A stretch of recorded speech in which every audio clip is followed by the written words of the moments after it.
Hi, my name is Sam. And I'm Felicia. Welcome to the Bootleg Book Club. We are back for our 13th episode. Yes. We are so excited to be back. Very excited. This week we are reading A Song Below Water by Bethany Morrow. So, a little bit about the author and power of the pen. She has many other books. She has Take the Mic. The second book to this book is out, A Chorus Rises, and a few other novels. She's known as an indie writer. She is a California native, but she lives in North Country, New York right now, and that's where she writes. And she graduated from the University of California with a major in sociology, and then she's done psychological research at the University of Wales.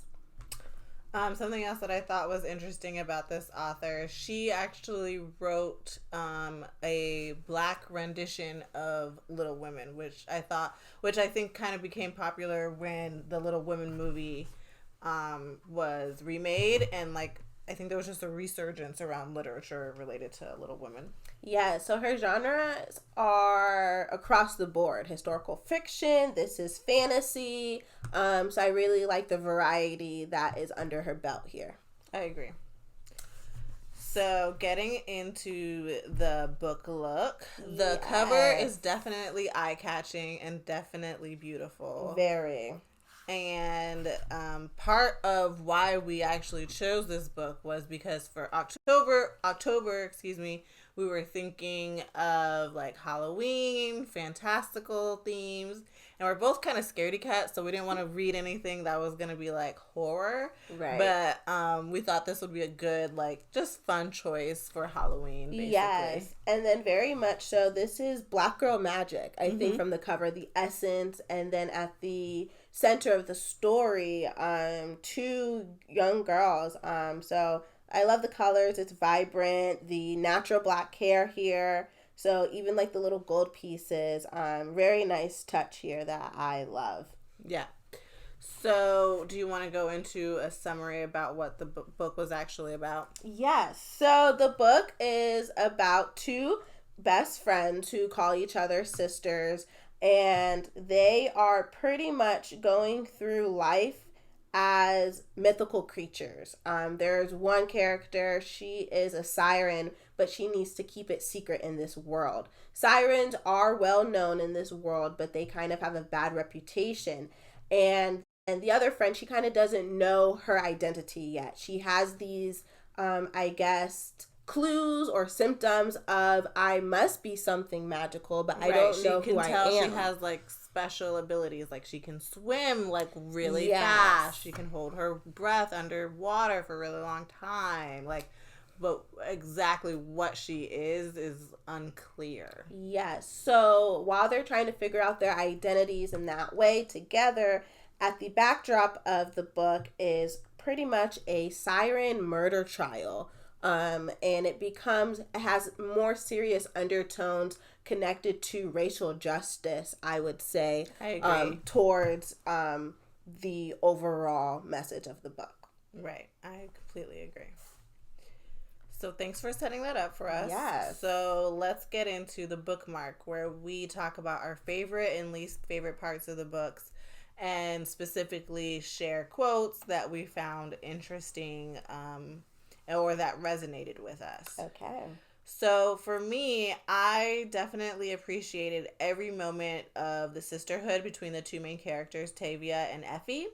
I thought it was beautifully written, and I also liked how the author, Bethany, made natural hair a character within itself. Yes. So we've talked before about books that realistically mention natural hair and kind of encompass it as part of the if the main character is a Black woman, there'll be different moments where it's she had a really hard time with her twist out or something like that, and stuff like that. It's it's just nice for the reader to kind of relate to.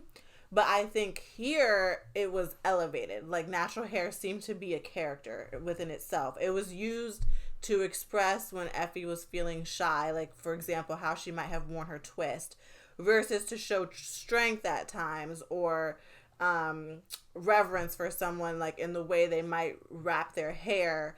Specifically, I would say an example is like when I believe it was Tavia trying to wrap her hair like her idol, Camille, I think it was. Yeah. So I think natural hair became almost like it's a character within the book. Yes. I agree. I think that for me, that was one of the highlights for me. And that's what I would bookmark, would be Camila Fox, who is like this YouTuber who does natural hair tutorials, specifically who she is and how important she is to Tavia.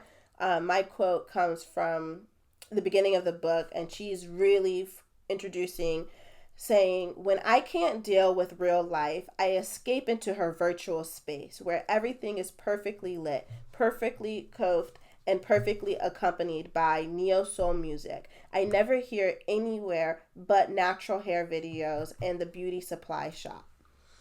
And I thought that was really beautiful for me, where again, hair is its own character, but it felt real. It wasn't forced in this book. It was something that was very much naturally done, and it's something I could connect to, where I also find escape through YouTube videos and certain people that I follow. So something that was so expressed in such a way really gave me the words to really define the experiences I'm having myself. Right. And for me, I liked the quote, my voice is power, awaken. And this was said by Tavia towards the end of the book, and at a critical moment, I would say. But I think for me, what was so interesting was that sirens, in mythology, sirens are known to have this powerful, compelling voice, and can get I don't know, people who are in boats. Yes, I get what you're saying. Sailors. There you go. Sailors to do.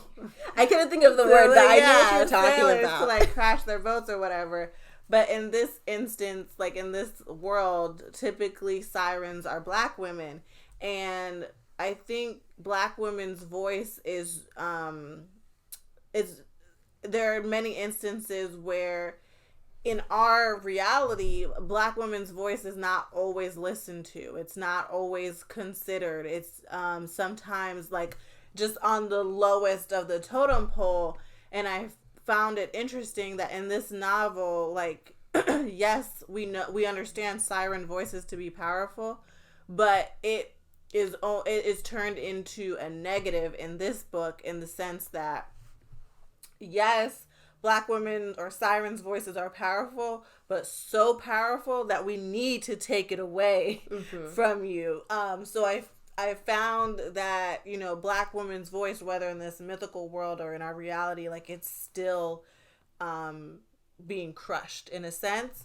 But Tavia is speaking out against that. She's like, my voice is power, awaken. Like, recognize the power in my voice, don't try to crush me down, and forcing everyone to kind of not only listen but also come into their own selves, which we'll probably go into more so in the deep dive. And then the other quote that I had was, she was talking about one of her favorite teachers, and like how they taught things and like their frame of reference and all of that, which I thought was interesting. I just thought it wasn't very well fleshed out. But I thought the relationship between her and her teacher could have been a bit more fleshed out. But I liked when she would mention things that the teacher taught. And one thing that I liked specifically was she says she's talking about warmth in the sun and all of this, and she says her teacher would probably tell her, what you're really talking about are things like illumination and warmth, things that help me see more clearly and feel more comfortable in my own skin. And he'd talk about how those are things that bring growth. And I think really here, what was so important to recognize was that the warmth that you are looking for, that you need to like grow, it comes from your community. In you need to tap into your community sometimes Yes. to be able to elevate as a person. And, you know, don't think that you need to go get sun or warmth from like an external thing. Not, you know, like, look within yourself, look within the support that you already have, and kind of that illumination in a sense. So I thought that was pretty deep. Yes. Okay, so moving on then to POV. Yes. Where we talk about our favorite and least favorite characters. This situation this is the second time. So I want to say like the second time. No, maybe third time where my favorite character did not necessarily include the main characters. Yes, I agree. We have the same favorite character. It happens every now and then. I think for me, the main characters, they were decent enough. It's just, I think it seemed like a very short book, and I needed more information about them. Yeah, maybe more information about them. To grow closer to them. Yeah, like maybe it would have helped if I could have seen more of their growth. Right. I have higher expectations for the main characters, for me to really connect and start feeling like, yes, you are my favorite. You have earned this. I think maybe that is true, that like you're right. Like sometimes for the main character, we have a bit more higher expectations. And it's not even to say that like I need to fall in love with the character, but I feel like if you're the main character, I need to know enough about you to really love you or really hate you. Right. In this instance, so I guess both of us said our favorite character was Gargi, who's the gargoyle that is watching over the home of where the main characters live, basically. And in this mythical world, even though that it's mythical and they have all these weird creatures, like there are certain creatures that are just more weird. Gargoyles happen to be one of those creatures because they're very rare.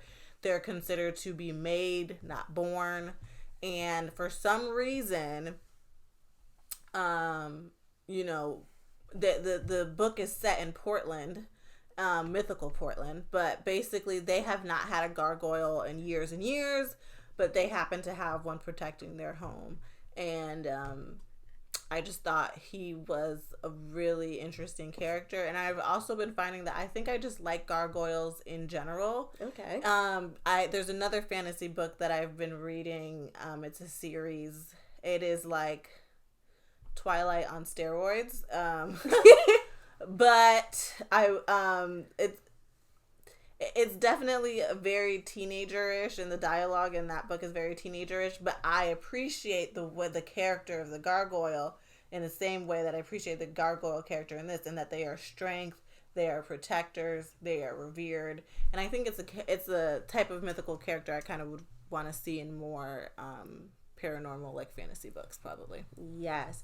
For me, the gargoyle was my favorite character because of one scene, and one scene only, when he's flying and he carries like the main characters. This happens like twice. One time where it's just like one of them, and there's just like a lot of drama around that, but just that image for me, I like that. Again, I'm drawn to the whole protector, carry me in your arms, that type of thing. Specifically, protect the black woman. Right? Yes. Specifically, the black woman deserves to be protected. Exactly. Deserves be revered, deserves to be considered special. So I agree. I like that as well. So that's why I liked the gargoyle. Other than that, for me, again, this was so, I didn't have a sense where I felt too attached to any character. That's true. I will say for a fantasy book, it's rather short. Because typically with fantasy books, you need that time to build the world. Exactly. You need that time to build the characters. Now, I will say, like, I loved Legendborn, but I didn't love Legendborn until I was like 300 pages in. And Legendborn is, I want to say, around 500-ish pages, versus this is less than 300 pages. Right. So I can definitely understand where you're going with that. Yes. And then for me, the least favorite character was, I'm going to pronounce her name wrong, unfortunately, probably Naima. Yeah. Naima. I just felt like she was rude. She was rude. And I just didn't get her motivations. I didn't get her motivations of just pretty much, she is one of the main antagonists in the book. I think there's other light antagonists out there. She is an Iloko, which is another mythical creature that I've actually never heard of. I wonder if she made that up for this book. I don't know. I'm not super read up on mythology. Mm-hmm. But the Ilokos are special. They have special melody. They are the most popular. My reason for not liking Naima was that even with being an Iloko and being like super popular or whatever, at the end of the day, she's a black girl. She's supposed to be part of the network that keeps Tavia safe. And she just doesn't seem to want to engage in that at all. And it was really like just thinking about herself and selfish, really. Right. But I guess that's the point of her kind of getting her point of view in for the second book. Mm-hmm. And I think that kind of leads into the deep dive. Sure. For where we're going, pretty much just a warning that we'll be going through a few of spoilers. If you don't want to hear the spoilers, kind of try to skip this part at least. But we don't go through every spoiler, so you'll still enjoy the book, I think. Yeah, I fully agree. And also, there's just so much going on. Even in the under 300 pages, there's so much going on in this book. It goes from like one end to the other and back, side roads. Exactly. But one thing I will say for this book, again, it's about Black sisterhood. It's Tavia and Effie's story, and their point of views are switched back and forth. So you get an understanding of what they're thinking about, what they're feeling, what their fears are. And I think, again, that's one thing that's popping up, is they're not just friends, they're sisters, because they have to live with each other. Yeah, and Tavia's family actually adopted Effie, which I was confused about, but yes. But from there, I think I liked the tone that was set in the book, where we're coming from a place of camaraderie. Yes, yeah. Exactly. A place of connection, a place of unity, versus right from the back of just drama, I think. Right. Okay, so let's get into the highs, the lows, and all that good stuff. Okay. So for me, I kind of already touched on this, where for me, I did love the friendship, sisterhood between the two girls. However, I didn't really understand why Tavia's family adopted Effie, but I did like the support there. For me, it was confusing because, yes, while Effie's mother passed away and she doesn't know who her father is, she has these grandparent figures who are in her life who were raising her. So I wasn't sure why she needed to be adopted. They talked about her having the opportunity to go to a better school, but like in that case, you don't need to adopt someone for them to come live with you. The adoption part wasn't necessarily needed, but towards the end, you see why they needed to be together. And I think that was a really nice connection, where Tavia at some point was supposed to be there to protect Effie almost, right? Yes, using her voice, this whole time we power. Think that Tavia's the one who needs protection. Exactly. And she does. I think she does need protection in a way. Mm-hmm. But we also see that Effie also needs protection. Right. And they are kind of helping each other be protected, I guess. Yeah. You just learned that their stories are more intertwined. It just wasn't necessary. It was a lot. Yeah, basically. Yes. But it did set up very interesting family dynamics, though. And that's the part that kind of got me, where it was like, and that's what I listed as my thorn or as my low of the book, where it was like the lack of a solid relationship between Tavia and her father Yet Effie, the adopted daughter, has like some strong relationship with the father. And part of that is because the father does not like sirens. Mm-hmm. His mother was a siren. He felt like it was just a lot of trouble. It was going to bring a lot of trouble to Tavia. He wanted her to just push that part of herself down.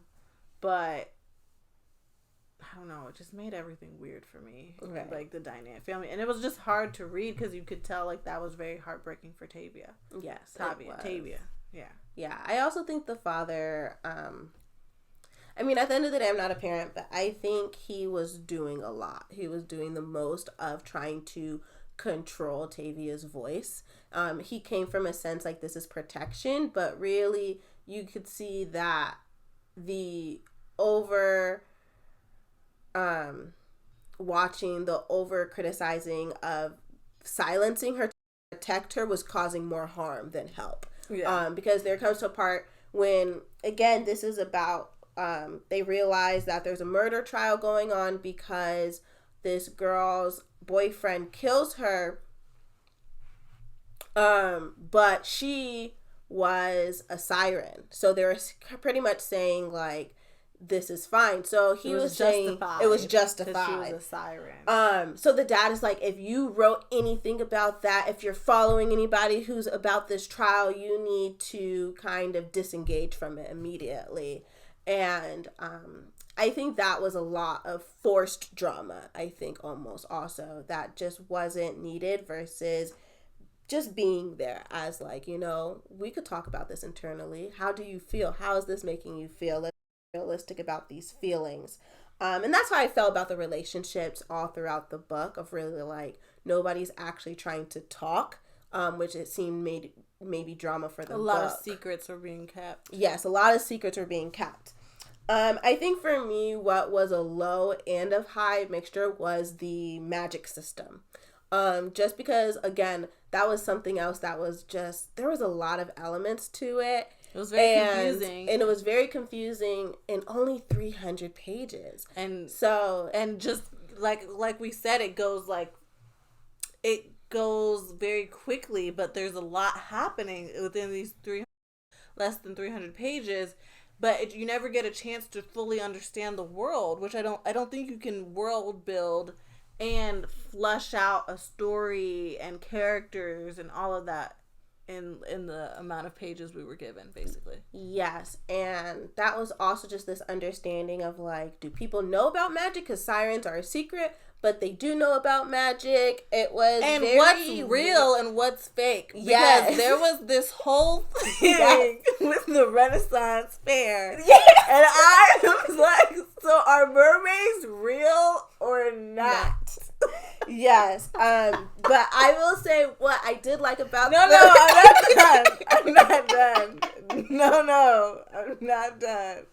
Not only that, they talk about this mythical story, and Effie herself becomes confused about Effie, who's been part of this Renaissance fair since she was a baby, I don't know, and who's been hearing these mythical stories on top of the mythical world that they live in.